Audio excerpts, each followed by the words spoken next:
मैं Samad Ali, final year MBBS student at marks medical college Dhaka Bangladesh. तो आज हम एक वीडियो बना रहे हैं जो वीडियो काफ़ी इंफॉर्मेटिव होने वाली है आपके लिए। जैसे कि काफ़ी स्टूडेंट्स का नाम इक्विवेलेंस लिस्ट में आ चुका है, लगभग 14 या 15 इक्विवेलेंस लिस्ट आ चुकी है। तो काफ़ी स्टूडेंट यहाँ पर आने वाले हैं, काफ़ी स्टूडेंट्स ने अपनी टिकट्स भी कर ली हैं। तो उनके लिए ये वीडियो है कि अगर आपको यहाँ पर आना है तो क्या क्या चीज़ें लेकर आनी है। काफ़ी लोग पैकिंग कर चुके होंगे, तो जिन्होंने पैकिंग कर ली है, जिन्होंने नहीं करी है, उन दोनों के लिए वीडियो है। जिन्होंने पैकिंग कर ली है वो इस वीडियो को देखें, और अगर उन्होंने वो सामान नहीं लिया है तो लें, और जिन्होंने नहीं करी है तो वो इसके हिसाब से अपनी पैकिंग करें। जो जो सामान इंडिया से यहाँ पर लेकर आना है, जो नेसेसरी थिंग्स हैं जिसके बिना हम यहाँ पे बिल्कुल नहीं सर्वाइव कर सकते, उन चीज़ों की आज हम बात करेंगे। पहले भी ऐसी वीडियो बना चुका हूँ, लेकिन आपके हिसाब से, करंट स्टेटस के हिसाब से जो जो चीज़ें आपको ज़रूरी हैं उनके ऊपर हम वीडियो बनाएंगे। तो इसमें सब कवर अप होगा, जैसे आपके डॉक्यूमेंट से लेकर आपके इलेक्ट्रॉनिक सामान से लेकर आपकी डे टू डे लाइफ में जो जो चीज़ें ज़रूरी है उनसे लेकर। हाँ, तो भाई सबसे पहला टॉपिक आता है हमारा इम्पोर्टेंट डॉक्यूमेंट्स। तो इम्पोर्टेंट डॉक्यूमेंट्स के लिए सबसे पहले आप जाओ, एक ऐसी फ़ाइल खरीदो जो यहाँ पे डिस्प्ले हो रही है, ठीक है, जो वाटर प्रूफ है। इस फाइल को लाओ, इस फाइल को खोलो। सबसे पहली चीज़ आपको बांग्लादेश आने के लिए क्या चाहिए? पासपोर्ट। तो पासपोर्ट लेकर आओ। पासपोर्ट में चेक करो आपका एड्रेस ठीक है, आधार कार्ड से मिलाओ एड्रेस ठीक है, 10th-12th की मार्कशीट से देखो एड्रेस सेम है या नहीं है। एड्रेस हर डॉक्यूमेंट में सेम होना चाहिए, नाम हर डॉक्यूमेंट में सेम होना चाहिए। उसके बिना आप यहाँ पर मत आना, ठीक है, क्योंकि आपको आगे एफएमजी में बहुत प्रॉब्लम होगी। हर डॉक्यूमेंट में आपका नाम, आपका एड्रेस, आपके फादर का नाम बिल्कुल सेम होना चाहिए, बिल्कुल सेम, एग्जैक्ट सेम, ठीक है। उसके बाद जब आपका पासपोर्ट आ गया, तो मैं ये बता रहा हूँ कि इस वाली फाइल में कौन कौन से डॉक्यूमेंट्स आपको रखने हैं और इनकी फ़ोटोकॉपी भी करानी है, ठीक है। सबसे पहले पासपोर्ट आ गया, पासपोर्ट में पासपोर्ट की फ़ोटोकॉपी, फिर पासपोर्ट के बाद आपका वीज़ा, ठीक है। पहले वीज़ा से पहले तो आपका आएगा पुलिस क्लियरेंस सर्टिफिकेट, वो मोस्ट इंपॉर्टेंट थिंग है। जैसे ही आपका पासपोर्ट आएगा आपको पुलिस क्लियरेंस सर्टिफिकेट बनवाना पड़ेगा। जैसे ही वो आएगा उसके बाद आपको वीज़ा के लिए अप्लाई करेंगे, ठीक है। 2 चीज़ों के बाद वीज़ा अप्लाई होता है, एक पासपोर्ट, दूसरा पुलिस क्लियरेंस सर्टिफिकेट। उसके बाद आपका पासपोर्ट अप्लाई होगा। पासपोर्ट जैसे ही आपके पास आएगा तो आप ये कोशिश करें, अपने कंसल्टेंट से बोले कि मुझे 1 साल का वीज़ा चाहिए, वो भी स्टूडेंट वीज़ा। अब अपने वीज़ा को चेक कैसे करें? आप पासपोर्ट के पेजेस खोलेंगे तो किसी एक पेज पे आपका वीज़ा होगा, उस वीज़ा पे लिखा होना चाहिए, टाइप में एस लिखा होना चाहिए, टाइप में एस टाइप का वीज़ा होना चाहिए, उसे कहते हैं स्टूडेंट वीज़ा, ठीक है। वीज़ा के बाद 10th-12th की मार्कशीट, ठीक है, 10th-12th की मार्कशीट को अपनी एक उस फाइल में ज़रूर रखें, ठीक है। उसके बाद जो आपके कॉलेज की तरफ से आपको एडमिशन लेटर मिला है, वो जो आपने फ़ीस भरी है उसकी रिसिप्ट, ये दोनों चीज़ें बहुत ज़रूरी हैं। आधार कार्ड, अपना पैन कार्ड, ये आपकी सेफ्टी के लिए, यहाँ पे उसकी कोई ज़रूरत नहीं, लेकिन आप एक एज ए इंडियन उसको रखें जो आपकी आइडेंटिटी बताएगा कि आप एक इंडियन हैं। वैसे पासपोर्ट इनफ है, लेकिन फिर भी आप अपनी सेफ्टी के लिए पैन कार्ड, आधार कार्ड रख सकते हैं, ठीक है। और फ़ोटोज़ अपने पासपोर्ट साइज़ फ़ोटो कम से कम 20 या 25 अपने पास रखें, क्योंकि जब भी हम यहाँ पर आएंगे आपको ग्रीन कार्ड बनवाना पड़ेगा, वो बहुत ज़रूरी होता है, उसके बिना आपको फ़ाइन होगा, ठीक है। तो उसके लिए आप अपने पास 20-25 फ़ोटो रखें। अब जितने मैंने डॉक्यूमेंट्स बोले, इन सब डॉक्यूमेंट्स की फ़ोटोकॉपी कराएं, कम से कम 5-5, 2 फ़ोटोकॉपी अपने घर पे रखें, बाकी ओरिजिनल डॉक्यूमेंट और उनकी 3-3 फ़ोटोकॉपी अपने साथ यहाँ पर लेकर आएँ उसी फाइल में। वाटर प्रूफ फाइल होनी चाहिए ताकि वो ख़राब ना हो, कि बार-बार मैं इस बात पे ध्यान दे रहा हूँ कि डॉक्यूमेंट्स अपने साथ लेकर आएँ, जो-जो मैंने बताए हैं, उनकी कुछ फ़ोटोकॉपी अपने घर पे रखें। तो हाँ, अब यहाँ पर आने के बाद उन डॉक्यूमेंट्स का होगा क्या? उन डॉक्यूमेंट्स का क्या होगा कि देखो, आपके पास पासपोर्ट है, वो आपके पास ही रखना है। कॉलेज वाले नहीं माँगेंगे, ना आपको खुद से देना है। अगली चीज़ों पे आते हैं, वो है कपड़े, आपकी क्लोथिंग। यहाँ पर आपको क्या-क्या कपड़े लेकर आने चाहिए, कैसे आना चाहिए, कैसे नहीं आना चाहिए। देखो, सबसे पहली चीज़ है, आपको यहाँ पर आने का मोटिव है आपका कॉलेज जाना। तो आपके पास कॉलेज के लिए कपड़े होने चाहिए। कॉलेज के लिए कपड़े होने चाहिए फॉर्मल शर्ट, फॉर्मल पैंट या ट्राउज़र, और आपके फॉर्मल शूज़ और एक एप्रन, इस तरह जिस तरह मैंने पहन रखे हैं। मैं दिखाता हूँ आपको, देखो, ये है ये है फॉर्मल क्लॉथ, ये है formal shirt, formal pant, formal shoes, और इस तरीके का एक एप्रन, फुल स्लीव्स, एटलीस्ट नी तक तो एप्रन होना ही चाहिए, ठीक है। इस तरीके का आपके पास होना चाहिए। जिस तरह मैंने लड़कों के कपड़े दिखाए, इसी तरह वुमेन, मतलब जो लड़कियां हैं, उनको भी ऐसे ही कपड़े पहनने हैं। उनको सूट पहनना है, सूट, नीचे जीन्स नहीं पहननी है, या फिर ट्राउज़र पहन सकते हैं, जीन्स नहीं पहननी है। एप्रन उनको ऐसे पूरा पहनना है, ठीक है। तो लड़कियों का मैंने बताया आपको।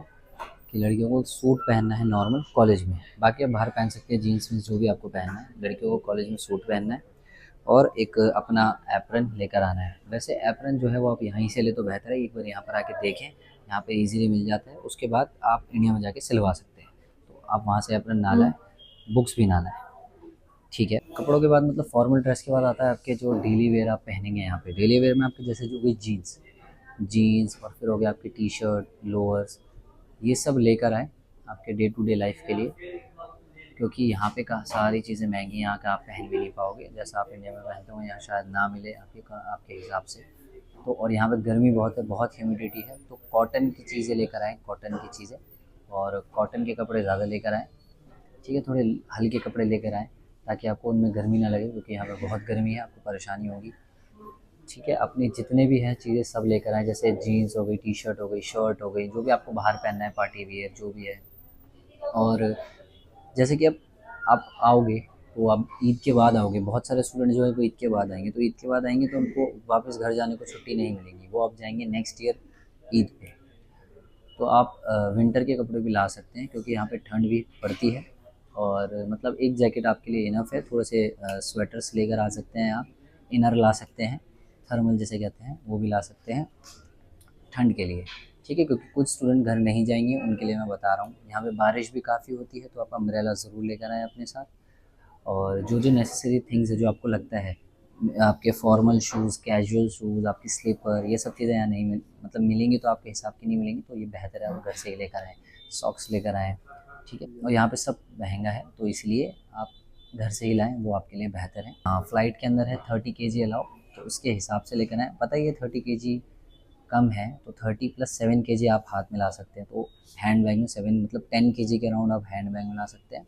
काफ़ी लोग तो 15 भी लाए थे, और 30 केजी आप लगेज में ला सकते हैं। तो इस हिसाब से अपनी पैकिंग करें, जिस हिसाब से मैंने बताया है आपको। आपके अगर पेरेंट्स आएंगे तो वो आपको 60 केजी कुछ पड़ेगा, क्योंकि आपके पेरेंट्स का जो टिकट है उसमें भी एडजस्ट होगा, तो इस हिसाब से लेकर आएँ अपना सामान। अब हमने क्लोथिंग करा, डॉक्यूमेंट्स करा, अब हम आगे बढ़ते हैं। तो अब तीसरी चीज़ आती है, जैसा कि आप सब देख रहे हैं पीछे हमारे यहाँ बुक्स। अब हम इनके बारे में बात करेंगे कि हमें स्टेशनरी में क्या क्या चीज़ें चाहिए। तो सबसे पहले तो बुक्स में आपको समझाऊंगा कि आप इंडिया से ना लाएं, आप यहाँ पर ही आके लें, क्योंकि यहाँ पे काफ़ी सस्ती बुक्स मिलती हैं। यहाँ पे आपको 5 या 6 हज़ार में पूरी फर्स्ट ईयर की बुक मिल जाएगी। जैसे फर्स्ट ईयर की कुछ बुक्स हैं यहाँ पे, मैं दिखाता हूँ। ये है बायोकेमिस्ट्री की ABC, ये बुक यहाँ पे यूज़ होती है बायोकेमिस्ट्री में। और हम यहाँ किसी बुक स्टोर में नहीं है, ये हमारी कॉलेज की लाइब्रेरी है, तो हम लाइब्रेरी में ये वीडियो बना रहे हैं अपनी, और ऐसा किसी का प्रमोशनल वीडियो नहीं है ये, ठीक है। तो हम आगे बढ़ते हैं। हाँ, तो सारी बातें मतलब मोटा मोटी बात ये है कि आप बुक्स घर से लेकर ना आए, यहीं पर आके खरीदें। उसके बाद आते हैं आपके पेन्स आप इंडिया से ही लेकर आएँ, यहाँ पर आपको पसंद नहीं आएंगे। और ब्लैक पेन लेकर आएँ, क्योंकि यहाँ पे ब्लैक पेन यूज़ होता है एज ए ब्लू पेन। जैसे इंडिया में आप ब्लू पेन यूज़ करते हैं, वैसे यहाँ पर ब्लैक पेन यूज़ करते हैं। तो ब्लैक पेन की क्वांटिटी ज़्यादा रखें, जो आपको पसंद है वो पेन लेकर आएँ, क्योंकि यहाँ का पेन आपको पता नहीं पसंद आया ना आए। नोटबुक यहाँ पे वाइट वाली चलती है, तो वो बेहतर है कि आप यहीं से लो, इंडिया से लाने की ज़रूरत नहीं, खामखा उसका वेट बढ़ेगा। यहाँ से आप ले सकते हो। बस पेन आप लेकर आएँ, कलर पेंसिल लेकर आएँ, कंपास लेकर आएँ, ठीक है। सब यहाँ पे ज़रूरत पड़ेगी, क्योंकि आपको फर्स्ट ईयर एनाटॉमी में हिस्टोलॉजिकल स्लाइड बनानी पड़ेंगी, उसके लिए आपको कलर्स की ज़रूरत पड़ेगी। अब हम आगे बढ़ते हैं स्टेथोस्कोप पे। स्टेथोस्कोप आपको जहाँ से मन हो वहाँ से लें। वैसे बेहतर यही है कि इंडिया से लेकर आ जाए, वो ज़्यादा बेहतर रहेगा आपके लिए। फर्स्ट ईयर में ज़रूरत भी होती है, क्योंकि फिजियोलॉजी में बीपी मेजर करना होता है, उसके लिए आपको स्टेथोस्कोप आपके पास होना चाहिए। बीपी अपैरेटस भी होना चाहिए, वो भी लेकर आ जाए। और टॉर्च वॉर्च ये सब आपका मन है तो वैसे फाइनल ईयर में ज़्यादा यूज़ है इन सब का, अगर आप लेकर आएंगे तो अच्छा है। थर्ड ईयर, हाँ सॉरी, फर्स्ट ईयर के बाद से इसका ज़्यादा यूज़ है, अगर आप ले जाएंगे तो अच्छा है, वरना थर्ड ईयर में जाके भी ले सकते हैं। तो जितनी भी चीज़ें मेरे को लगता है कि यहाँ पे आपके लिए ज़रूरी है, उनका लिंक मैंने डिस्क्रिप्शन में डाल दिया है, आप वहाँ से जाके ले सकते हैं। अब हम अगली चीज़ पे आते हैं, इलेक्ट्रॉनिक्स पे। तो हमें क्या क्या चाहिए? सबसे पहले आपको फ़ोन तो आपके पास है ही, उसका चार्जर, हेडफोन, ईयरफोन और पावर बैंक, ये 4 चीज़ें ज़रूरी हैं। फ़ोन, चार्जर, पावर बैंक और उसके हेडफोन्स या ईयरफोन बहुत इम्पॉर्टेंट है, ठीक है। ये ज़रूर लेकर आएँ। पावर बैंक ज़रूर लाएँ, क्योंकि लाइट काफ़ी जाती है यहाँ पे, मतलब काफ़ी नहीं पर जाती रहती है, तो उसके लिए पावर बैंक आपके पास होना चाहिए। अब हम आते हैं लैपटॉप और आईपैड पे। ये बहुत लोग कंफ्यूज है इस चीज़ में कि हम आईपैड लें या फिर मतलब टैब लें, या फिर हम आपका लैपटॉप लें और कौन सा ज़्यादा अच्छा है, कौन सा हमारे यूज़फुल है, इसके लिए मैं एक अलग से वीडियो बना रहा हूँ जो अपलोड हो जाएगी कुछ दिनों में। बाकी फ़िलहाल मैं आपको यही प्रेफ़र करूँगा कि यार जो आपको कंफर्टेबल लगे आप वो लो, लेकिन इसके बेनिफिट्स क्या फ़ायदे हैं, क्या नुकसान है, वो मैं अगली वीडियो में डिस्कस करूँगा। और एक सबसे इम्पॉर्टेंट चीज़ है यहाँ पे जो मैं बताना चाहूँगा, वो है एक्सटेंशन कॉर्ड। जैसे आपका बेड यहाँ है और प्लग वहाँ है, तो आपको इसके लिए एक एक्सटेंशन कॉर्ड चाहिए, तो वो इम्पॉर्टेंट है, वो ज़रूर लेकर आएँ घर से। यहाँ पर उतना क्वालिटी नहीं होती है यहाँ पे, अगर आपको अच्छी क्वालिटी चाहिए तो कम से कम 1000-1200 का मिलेगा। वो वही सेम चीज़ आपको इंडिया से 200 या 250 में मिल जाएगी। तो मैं आपसे यही बोलूँगा कि आप इंडिया से वो चीज़ ज़रूर लेकर आएँ, एक्सटेंशन बोर्ड या एक्सटेंशन कॉर्ड। अब हम आते हैं अपना डेली रूटीन में हमें क्या क्या चाहिए, जो मतलब स्पेशल कुछ नहीं है पर डेली रूटीन में क्या क्या चाहिए। उसमें परफ्यूम हो गया सबसे पहले, इन सब चीज़ों में परफ्यूम, जो तुम भी स्किन केयर करते हो, अपना सनस्क्रीन, मॉइस्चराइज़र, जो भी सीरम विरम आप जो भी लगाते हो वो लेकर आएँ। अपने सोप लाएँ या बॉडी वॉश लेकर आएँ, शैम्पू लाएँ घर से ही, ठीक है। ये सब चीज़ें हैं जो आपको लानी है यहाँ पे। और उसके बाद हम आते हैं क्लोथिंग में। कुछ चीज़ बताना भूल गया था क्लोथिंग में, जो है आपकी बेडशीट, आपके जो पिलो कवर्स होते हैं वो, ये सब चीज़ें लाए, क्योंकि यहाँ पर आने के बाद सिर्फ आप मैट्रेस खरीदोगे और कुछ नहीं खरीदोगे, तो अपनी बेडशीट और पिलो कवर आप घर से ही लेकर आए, वो बेहतर है। क्योंकि यहाँ पे जब मैं एक बार खरीदने गया था तो 900 रुपये की मुझे बेडशीट बताई थी, तो उसके बाद मैं घर से ही लाता हूँ, ठीक है। और अब हम आते हैं आपका डेली रूटीन, मैंने बोला, अब आते हैं फूड के ऊपर, जो एक इम्पॉर्टेंट बात है, ठीक है, कि हमें क्या क्या घर से लाना चाहिए खाने के लिए। देखो, जब आप पहली बार यहाँ पर आओगे, स्पेशली जो नॉन बंगालीज हैं, जो वेस्ट बंगाल से नहीं है, जो असम से नहीं है, उनको काफ़ी प्रॉब्लम होगी। जो कश्मीर से नहीं है, कश्मीरीज भी मैंने देखा चावल ज़्यादा खाते, तो उनको भी ज़्यादा प्रॉब्लम नहीं होगी। प्रॉब्लम होगी मेन जो नॉर्थ इंडिया से है, ठीक है, जैसे दिल्ली, मुंबई, दिल्ली, महाराष्ट्र, यूपी, बिहार, ये सब चीज़ जहाँ, ये लोग जो हैं इनको ज़्यादा प्रॉब्लम होती है, क्योंकि यहाँ पर रोटी नहीं है, यहाँ पे चावल है। और यहाँ का खाना खाने का टेस्ट अलग है, आपके हिसाब से टेस्ट नहीं है जैसा आप हमेशा खाते होगे। तो उस चीज़ को ओवरकम करने के लिए आपके पास होनी चाहिए स्नैक्स, मैगी, और आपका अचार बहुत ज़रूरी है। ये सब चीज़ें आपके पास होनी चाहिए। स्नैक्स जैसे काफ़ी सारी वो होती हैं, क्या कहते हैं उसको, हाँ, मिक्सचर लेकर आ सकते हैं आप, अचार ला सकते हैं, बिस्किट्स ला सकते हैं, मैगी ला सकते हैं, और डेट्स ज़रूर लेकर आएँ, क्योंकि मैं तो ये बोलूँगा कि आप एक दिन में 2 डेट्स ज़रूर खाएँ, बहुत ज़रूरी है, डेट्स ज़रूर लाएँ। काफ़ी ज़्यादा कैलोरी होती है उनमें, तो आपके लिए अच्छा होगा, वो डेट्स ज़रूर लेकर आएँ।